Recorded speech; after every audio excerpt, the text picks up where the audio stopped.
Buenos días, mis queridos hermanos, que la paz de nuestro Dios les acompañe en este precioso día. Le pido a nuestro Dios que envíe su Espíritu, que nos capacite y que impresione nuestra mente para poder comprender eh, el mensaje que Él nos envía. Hoy vamos a tratar de entender eh,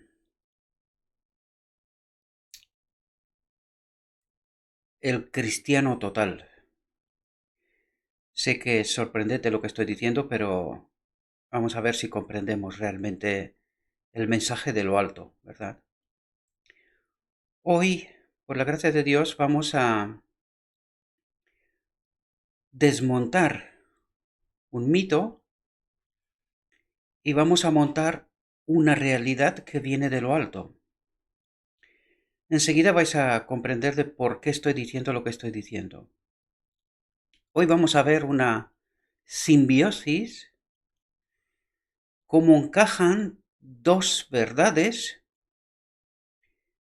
y que una de ellas está muy mal comprendida y la otra en realidad mm, no se ha comprendido hasta ahora, por decirlo de alguna manera, y no se trata de vanidad, sino que es una realidad que hace poco tiempo, ¿verdad? Eh, la he conocido. Vamos a tratar de entrar en el texto porque creo que el texto va a ser revelador y nos ayudará a entender de qué manera tenemos que vivir el cristianismo. La auténtica manera, la auténtica forma, ¿verdad? Ese mensaje, poder para obedecer, por eso estaba diciendo del cristiano total, el hombre total que lo crea Dios, pero vamos a ver si entendemos de qué manera, ¿verdad?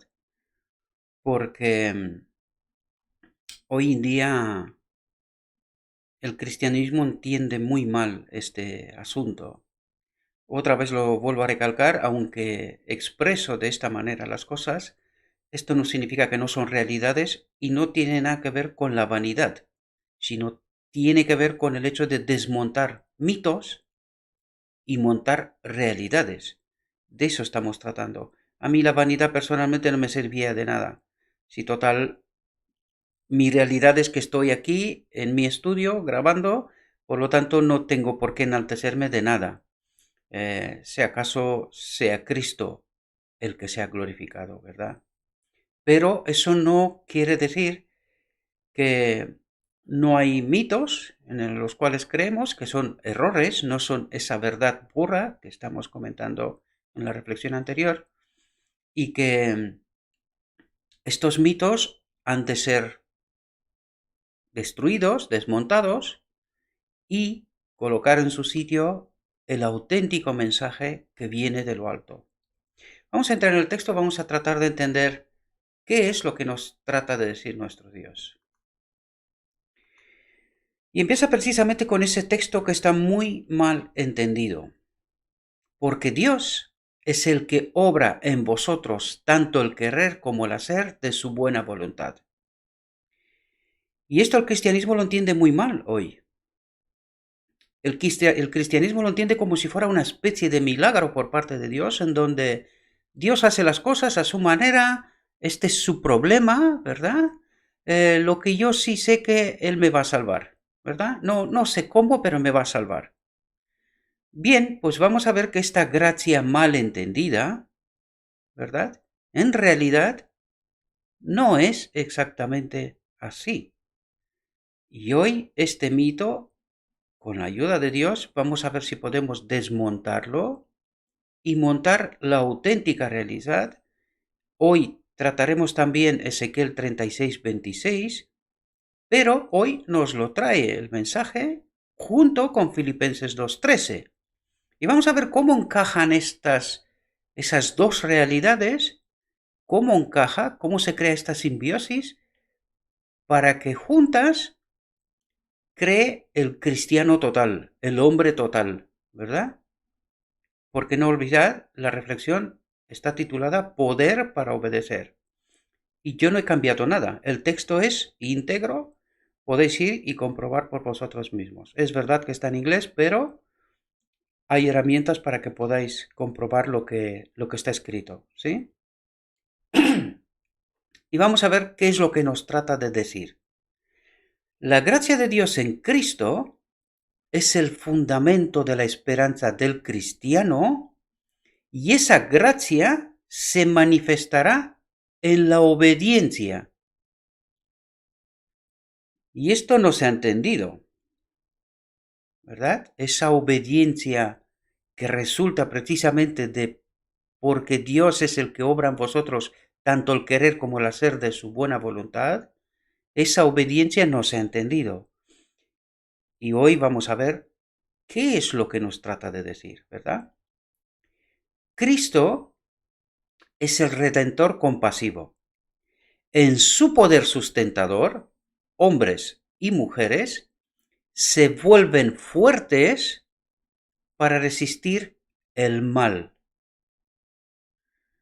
Y empezamos, ¿verdad? Porque dice para resistir el mal. No olvidad que la teología que hoy se predica es que nosotros vamos a pecar hasta que Cristo viene. Está generalizada. O sea, sé de lo que estoy hablando porque sé lo que se está predicando en América del Norte, sé lo que se está predicando en Europa y en otras partes del mundo también, ¿verdad? Y en términos generales, el mensaje es este.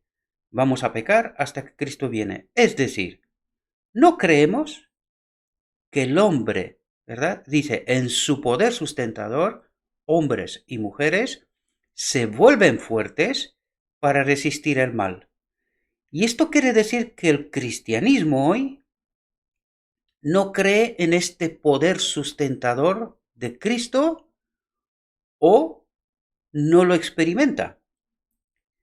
Solamente así se puede explicar de por qué se cree que vamos a pecar hasta que Cristo venga. Pero hoy vamos a ver si podemos entender esta realidad de la manera que nos la manda Dios, ¿verdad? Cuando el pecador convencido mira el pecado, se vuelve extremadamente pecaminoso para él. O sea, se da cuenta de la magnitud de lo que pecado significa, ¿verdad? Ve que sus faltas deben ser superadas y que sus apetitos y pasiones deben estar sujetos a la voluntad de Dios. Fijaos aquí, porque una vez que experimentas ese poder sustentador, fijaos lo que ocurre. Habiéndose arrepentido de su transgresión de la ley de Dios, se esfuerza, dice, fervientemente por vencer el pecado. Esto va a contracorriente, ¿verdad? Y este entendimiento es de Filipenses 2:13. Por lo tanto, nos quiere decir que nosotros no hemos entendido este texto, ¿verdad? Le hemos dado unas connotaciones que son falsas, ¿verdad? Porque aquí nos dice, se esfuerza fervientemente por vencer el pecado. ¿Y hay alguien que lo está haciendo? ¿Que se lo crea y que lo haga? Vamos a ver. Busca revelar el poder de la gracia de Cristo y entra en contacto personal con el Salvador, con su Espíritu, ¿verdad? Constantemente mantiene a Cristo delante de él, orando, creyendo, recibiendo las bendiciones que necesita, se acerca cada vez más a la norma de Dios para él. Es decir, cada vez peca menos y cada vez obedece más la ley o el requerimiento de Dios. Eso trata de decirnos. Por lo tanto, ¿cómo encaja esto con el porque Dios es el que obra en vosotros tanto el querer como el hacer de su buena voluntad? ¿Cómo encaja esto? ¿Os dais cuenta que estamos en un camino de entendimiento equivocado, basándonos en ese texto? Y eso lo digo porque es que lo escucho constantemente, utilizándose para esta gracia barata, ¿verdad? No, es Dios el que obra en nosotros el querer y el hacer, ¿verdad? Lo que están tratando de decir en realidad es, yo no sé cómo, y tampoco me importa, ¿verdad? Pero que Dios obrará en nosotros esta salvación. Y es lo que me importa al fin de cabo. Bien, pues cuando pensamos así, estamos perdidos, ¿verdad? Porque esto de fondo tiene egoísmo. Estoy pensando solo en mí y nada más. Y que Dios tiene toda la responsabilidad y que haga lo que tenga que hacer. Lo único que quiero es que sea salvo. Pues no hemos entendido el Evangelio y vamos a ver si realmente lo que estoy diciendo está escrito, ¿sí? Fijaos lo que dice. Nuevas virtudes se revelan en su carácter cuando se niega a sí mismo y levanta la cruz siguiendo el camino de Cristo. ¿Cuál es el camino de Cristo? Obediencia y sacrificio, ¿sí? Ama al Señor Jesús con todo su corazón y fijaos lo que dice. Y Cristo se convierte en su sabiduría, su justicia, su santificación y su redención. Pero claro, esto no lo hemos entendido. Porque esto en realidad es que Cristo en nosotros nos da esa mente nueva, que ahora lo vamos a tratar, ¿verdad? Su sabiduría nos justifica, nos santifica y nos redime. ¿Comprendemos? Pero vamos a ver cómo se obra esto. Fijaos. El poder obrador de milagros de la gracia de Cristo, de su Espíritu, ya a estas alturas ya deberíamos de entender qué significa la gracia de Cristo, ¿verdad? El poder obrador de milagros de la gracia de Cristo se revela en la creación en el hombre de un corazón nuevo, una vida superior, un entusiasmo más santo. Dios dice, también os daré un corazón nuevo, Ezequiel 36:26. Por lo tanto, podemos ver aquí, podemos ver cómo se encajan Filipenses 2:13 con Ezequiel 36:26, ¿verdad? Pero aquí tenemos que pensar de fondo. Y si eso es así, ¿verdad? Si nosotros llegamos a esta vida superior a través de este poder obrador de milagros de la gracia de Cristo, ¿cómo hemos llegado a la conclusión de que vamos a pecar hasta que Cristo viene? Solo se puede llegar a esta conclusión porque no creemos en esta obra y no la experimentamos. Alguien nos ha contado una verdad adulterada, ¿verdad? Y nos ha quitado la experiencia que necesitamos con el Espíritu de Cristo, ¿verdad? A través del entendimiento de la palabra de Dios. Fijaos lo que nos dice aquí, porque esto ya se pone más interesante todavía. Dice, ¿no es la renovación del hombre el mayor milagro que se puede realizar?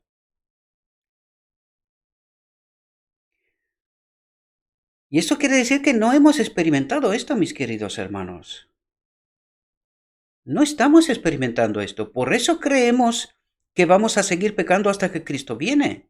En esa mentira, en este engaño diabólico, ¿verdad? ¿Quién nos ha enseñado esto? Cuando tenemos la palabra a nuestra disposición. Y la palabra nos dice lo contrario. ¿No es la renovación del hombre el mayor milagro que se puede realizar?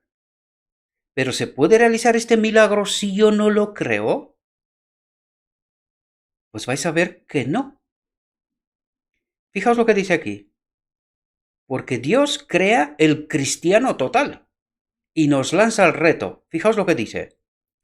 ¿Qué no puede hacer el agente humano, el cristiano, que por la fe se apodera del poder divino?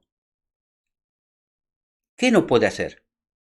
¿Quién nos lanza este reto? El mismo Dios, ¿verdad? Pero claro, en esta frase hay algo que nosotros no experimentamos ni lo creemos, aunque de boca lo decimos. ¿verdad? Pero fijaos lo que dice.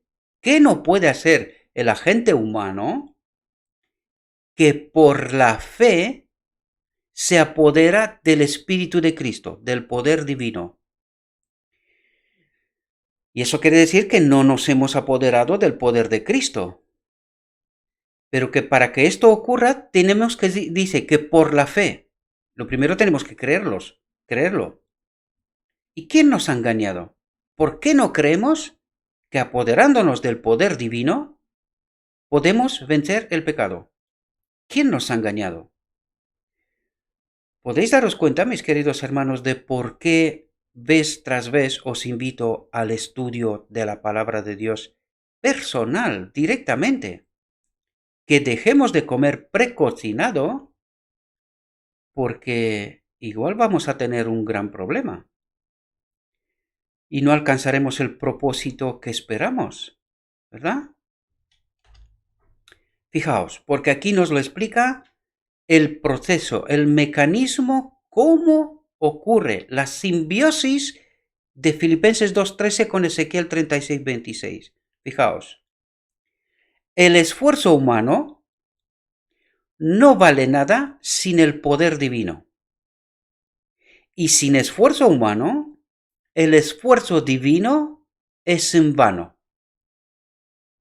Entonces, podemos darnos cuenta de la imprescindible necesidad de cooperación del ser humano con el poder divino. Es una cooperación imprescindible porque dice, el esfuerzo humano no vale nada sin el poder divino. Y sin esfuerzo humano, el esfuerzo divino es en vano. Es decir, el Espíritu de Cristo está a nuestro alcance. Pero porque no nos lo creemos, porque alguien nos ha engañado que nosotros no podemos vencer el pecado, porque no creemos esta realidad que viene de lo alto, no la experimentamos. Por lo tanto, seremos perdidos. ¿Verdad? Y aquí podéis daros cuenta que alguien nos ha quitado esa experiencia, esa cooperación con el Espíritu de Dios para experimentar ese vencer, esa obediencia, esa exigencia de nuestro Dios. Y aquí mi pregunta es, ¿quién ha enseñado a los maestros de Israel que no podemos vencer el pecado? ¿Quién les ha sido maestro? Porque ese tiene que ser el mismo diablo, ¿verdad? Para que puedas creer semejante barbaridad que tú no puedes vencer hasta que Cristo viene, pues has ido a una escuela de teología que no era la de Dios, querido hermano. Mientras se cree esto, estás predicando al mismo Satanás y no a Cristo. Y estás quitándole al pueblo de Dios la experiencia de la cooperación con el Espíritu de Dios para esa obra de transformación, de cambio de mente, ¿verdad?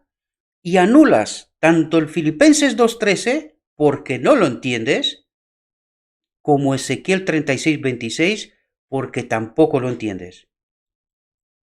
Por lo tanto, en lugar de glorificar a Cristo, estamos glorificando al mismo Satanás. ¿Palabras duras? Sí, pero no por eso no son verdad. Está escrito, queridos. Fijaos, para hacer nuestra la gracia de Dios, el poder de Dios en nosotros, ¿verdad? Fijaos lo que dice. Debemos hacer nuestra parte. Por lo tanto, hay una parte que nos corresponde. ¿Sí? Su gracia es dada, su poder, ¿verdad?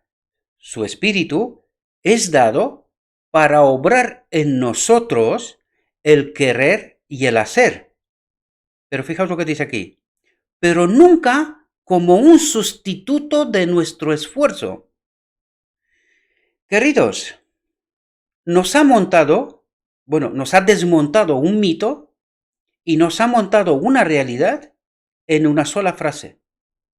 Esta frase debería de estar como cabecera en todas las iglesias, para que se entienda esta verdad bien. La vuelvo a leer porque es sumamente importante. El esfuerzo humano no vale nada sin el poder divino. Y sin esfuerzo humano, el esfuerzo divino es en vano. Para hacer nuestra la gracia de Dios, debemos hacer nuestra parte. Y si no la hacemos, no experimentamos la gracia de Dios. Su gracia es dada para obrar en nosotros el querer y el hacer. Esto es parte de Dios, es verdad, pero nos la quita el diablo porque no nos la creemos, pero nunca como un sustituto de nuestro esfuerzo. ¿Entendemos el correcto entendimiento de esta simbiosis perfecta? Filipenses 2:13, Ezequiel 36:26. Espero que tengáis oído, mente para ver y entender la auténtica realidad y no las falsedades que se predican hoy. Lo digo en términos generales, aunque sé que hay gente que predican la verdad, pero cuesta, porque esto significa ir a contracorriente, y no hay mucho valiente para eso. Aquellos que caminan en el camino de la obediencia encontrarán muchos obstáculos. ¿Lo entendemos? Aquellos que caminan en el camino de la obediencia encontrarán muchos obstáculos. ¿Por qué? Pues porque tienes que ir a contracorriente con esta enseñanza del mismo diablo, que nosotros no podemos vencer, ¿verdad? Hasta que Cristo venga. Y cuando Cristo viene es demasiado tarde. La parábola de las 10 vírgenes. Entendámosla, ¿verdad? Las influencias fuertes y sutiles pueden unirlos al mundo, pero el Señor puede hacer inútil, si así lo creemos, todo albedrío que obra para derrotar a sus escogidos. Y fijaos lo que dice y cómo termina. En su fuerza pueden vencer toda tentación, vencer cada dificultad. Por lo tanto, ¿quién tiene razón, mis queridos? ¿Dios o Satanás? Son preguntas imprescindibles que tenemos que hacernos, mis queridos hermanos. Recordad que estamos en tiempos finales. Estamos muy cerca de la venida de nuestro Señor, de nuestro Redentor. Y el engaño es más fuerte y más potente como nunca en la historia. Por favor, os lo pido por favor, acérquense a la palabra de Dios. Asegúrese que aquello que creen es la verdad. Compruébenla, porque se predica mucha herejía hoy, mucha falsa doctrina. Mucho maestro de Israel no está preparado. No está preparado en la escuela de Cristo. Están preparados, pero no en la escuela de Cristo, mientras predican que el pecado no se puede vencer. Queridos, despertemos o moriremos. Espero, mis queridos hermanos, que esta reflexión os haya ayudado y le ruego a nuestro Dios que envíe su Espíritu, que nos capacite, que logremos entender la verdad tal como nos la manda Dios. Apoderémonos de su Espíritu y venzamos, obedezcamos la palabra. O no, estaremos en su reino. Es tan sencillo como esto. Eso no va de miedo. Eso va de entender la obra de Dios. Eso va a entender el amor y la justicia de Dios. Y solo puede haber un resultado cuando entiendes lo que nuestro Dios ha hecho por nosotros. Amar y obedecer. Espero que esta sea vuestra experiencia también. Y os deseo, mis queridos hermanos, que tengáis un próspero día y todo lo que os he dicho, os lo he dicho en nombre de Cristo Jesús. Amén.